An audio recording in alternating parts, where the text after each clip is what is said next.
Après avoir investi plusieurs centaines de milliers de dollars sur les marchés financiers et au cours des 4 dernières années accompagné plusieurs milliers de particuliers à faire de même, je me suis rendu compte en échangeant ou en regardant tout simplement les commentaires sur mes vidéos YouTube ou sous mes publicités que beaucoup de particuliers sont face à d'énormes mythes sur l'investissement en bourse. Donc le but de cette vidéo, ça va être de les démystifier. Alors reste bien attentif jusqu'à la fin de la vidéo parce que je suis sûr que sur un de ces 7 mythes, t'en as forcément un auquel tu crois, auquel tu as peut-être cru et donc ça pourrait être intéressant de voir qu'est-ce qu'il en est réellement. Alors le premier grand mythe sur la bourse, c'est que les actionnaires sont des fainéants et mauvais pour la société. Alors cette idée, je pense qu'elle est très répandue pour les personnes qui sont vraiment de gauche, voire communistes sur les bords. Tout simplement, ça vient du fait qu'ils voient les salaires rocambolesques que peuvent toucher les grands PDG, ils voient également les actionnaires ou les patrons qui se reversent des dividendes et ils se disent ces gens font rien, etc. Ou alors des simples particuliers qui touchent des dividendes et peuvent être rentiers grâce à ça. Donc ils se disent putain, moi je suis en train de travailler comme un chien et lui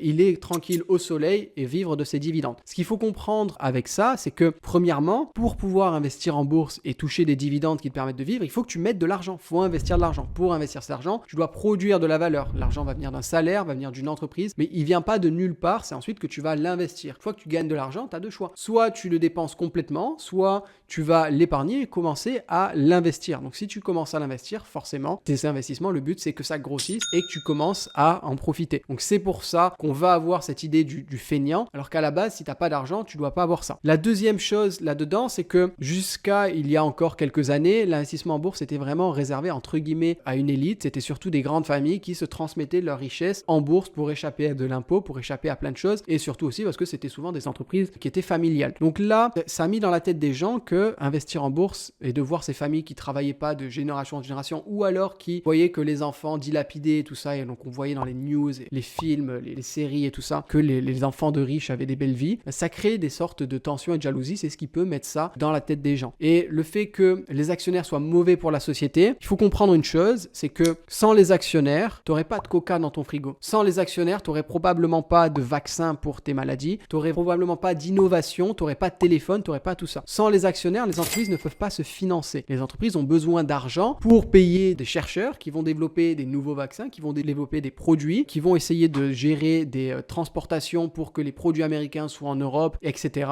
pour ouvrir des centres commerciaux, pour ouvrir toutes les infrastructures qu'on a autour de nous. Donc sans actionnaires, pas vraiment possible parce que les actionnaires, eux, amènent de l'argent. Qu'on peut pas vraiment dire pour rien parce qu'ils amènent de l'argent. Donc c'est très important de comprendre que si tu n'es pas actionnaire, en fait, tu es un frein à l'innovation. Plus il y a d'actionnaires, plus les entreprises auront potentiellement de l'argent et plus ça permettra d'avoir de l'innovation, du développement économique, du développement des villes, du développement des campagnes, etc. Donc les actionnaires en soi, ils sont bons pour la société. Maintenant, c'est sûr que tout n'est pas blanc, tout n'est pas noir. Il y a probablement des inégalités qui sont causées à cause de ça, mais comme d'habitude, tout a ses nuances et qu'il faut arriver à jongler avec les nuances et bien comprendre que tout n'est pas blanc et tout n'est pas noir. Il faut, entre guillemets, connecter plusieurs neurones de son cerveau pour arriver à faire la part des choses. Le deuxième grand mythe qu'il y a sur la bourse, c'est que c'est réservé à l'élite, c'est uniquement les riches qui peuvent investir. Alors, je pense que cette pensée et cette croyance vient du fait qu'on en a parlé juste un peu avant, qu'avant, la bourse, c'était pas accessible via Internet ou via son mobile comme aujourd'hui. Il fallait appeler, souvent c'était des gens qui avaient des contacts dans des banques, etc.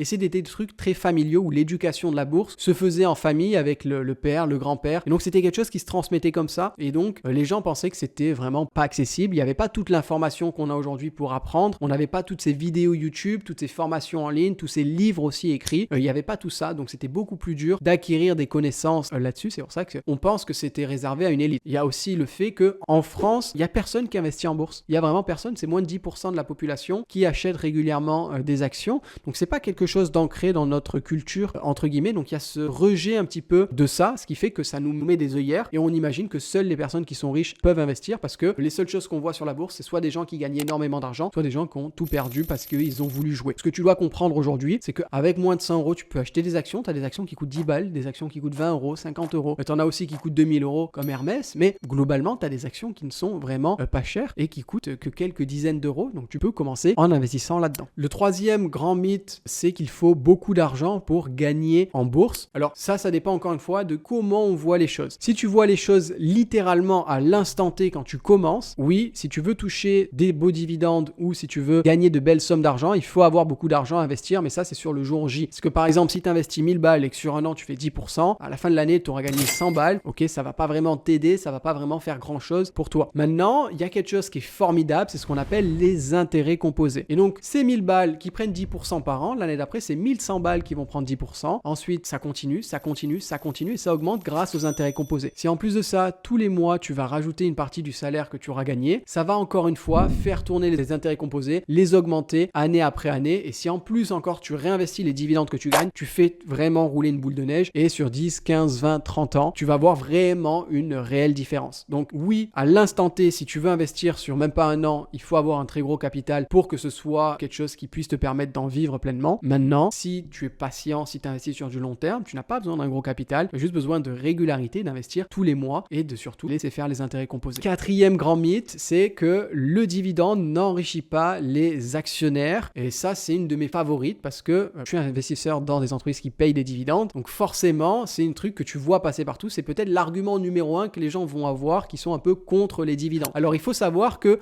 oui, comptablement parlant, à l'instant T, j'insiste sur l'instant T, donc immédiatement au moment où le dividende est versé, eh bien l'entreprise, la valeur de l'entreprise baisse proportionnellement à ce qui a été versé en dividende. Maintenant, si tu connectes un petit peu plus tes neurones, que tu vas un petit peu plus loin dans la réflexion et que tu fais des recherches, tu te rends compte que en moyenne, alors ça dépend des entreprises bien sûr, certaines ça va être en 2 jours, d'autres ça va être en 1 mois, mais a priori en 15-20 jours grand maximum, et ça même en prenant des entreprises qui descendent, par exemple en prenant Walgreens, qui est une entreprise qui ces dernières années a bien chuté en bourse, à chaque fois qu'ils ont versé le dividende, il a fallu moins de 30 jours avant que le prix ne soit regagné. Donc c'est-à-dire ce qui a été perdu dans la valeur en bourse de l'entreprise, ça a été regagné naturellement, moins de 30 jours. Donc a priori, si tu investis dans les entreprises en bourse, c'est pas pour investir sur 30 jours, c'est pas pour investir sur une journée. Donc oui, sur une journée, tu as de grandes chances de pas être gagnant. D'ailleurs, les études montrent aussi que tu as moins de 60% de chances de gagner en bourse si tu investis que pour une journée. Maintenant, si tu investis sur du plus long terme, tu vois que ça n'a aucune incidence et que ça fait pas grand-chose. Et j'aimerais bien m'ajouter là-dessus, c'est que quand une entreprise verse un dividende, c'est de l'argent qui va dans ta poche. C'est-à-dire c'est de l'argent, tu es sûr de l'avoir. C'est pas peut-être dans l'avenir, l'entreprise, au lieu de verser un dividende, elle va le réinvestir pour faire plus de bénéfices dans l'avenir. Mais ça, il n'y a rien qui te garantit que l'entreprise va faire plus de bénéfices. Il n'y a rien qui te garantit que cette entreprise sera capable de continuer d'augmenter ses bénéfices année après année comme ça. Alors qu'avec le dividende, au moins, tu as une part qui est dans ta poche. Et également, ça crée une sorte de contrainte à l'entreprise où elle est obligée de rester compétitive tout en sachant qu'elle va donner une partie de ses bénéfices aux actionnaires. Ce qui fait qu'elle va devoir prendre de bien meilleures décisions et souvent en étant dans la contrainte pour les décisions innovantes et dans les décisions de croissance, ça permet de prendre de meilleures décisions. Donc en soi, sur le papier, à l'instant T, oui, le dividende n'enrichit pas les actionnaires, mais si tu investis sur plus de 15-30 jours, c'est complètement gommé, la performance est reprise immédiatement. Cinquième grand mythe, c'est les marchés sont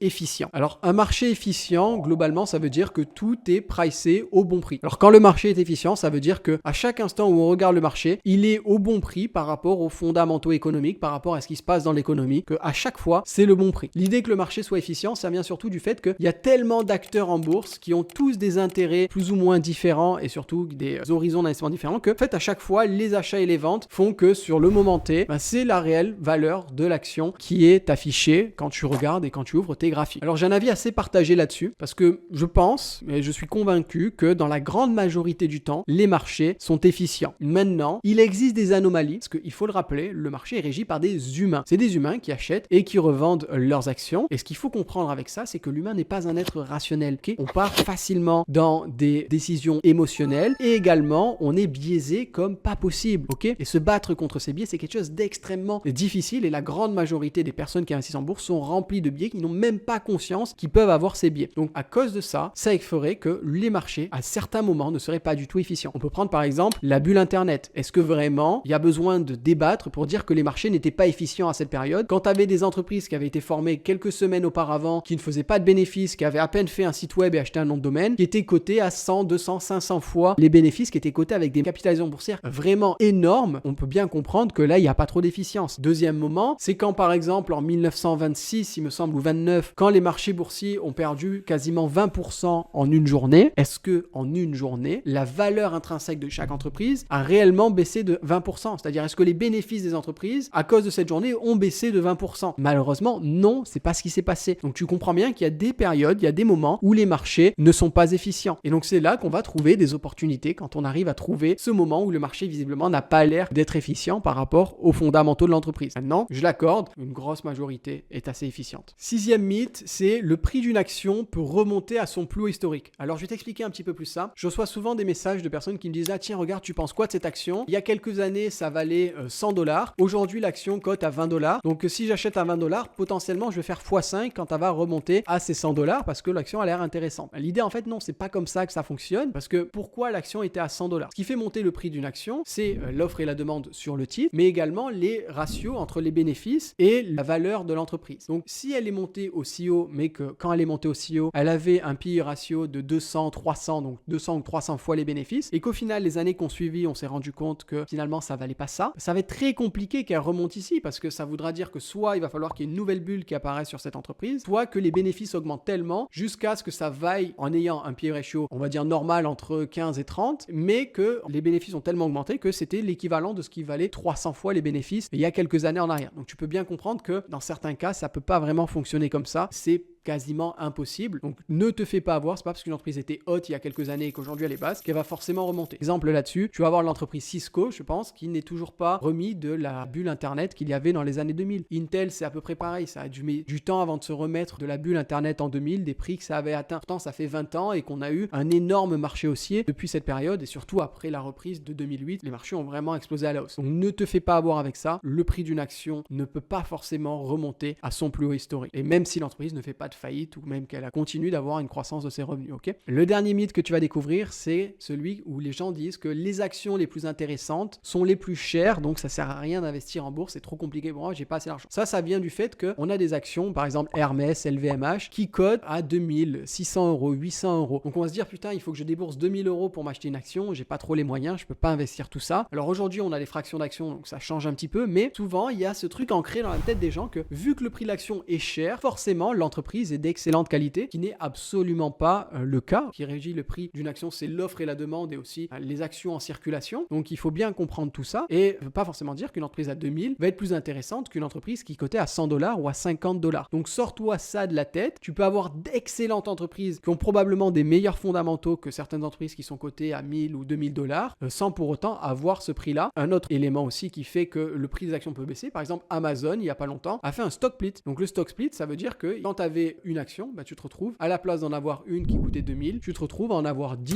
qui coûtent 200. Donc tu as la même valeur, tu n'as pas perdu d'argent, rien n'a été changé, sauf que le prix de l'action a baissé, ça permet d'attirer plus d'investisseurs pour avoir des actions complètes. Donc quand les entreprises vont faire des splits comme ça fait réduire le prix de l'action, mais ça ne fait pas réduire à toi ta part que tu vas avoir dans l'entreprise et la valeur de ton portefeuille. Donc il faut bien comprendre ça. Une action qui est très chère, qui a un prix élevé, n'est pas forcément une action qui va être de meilleure qualité qu'une action qui a un prix faible, autour de 30 ou 50$.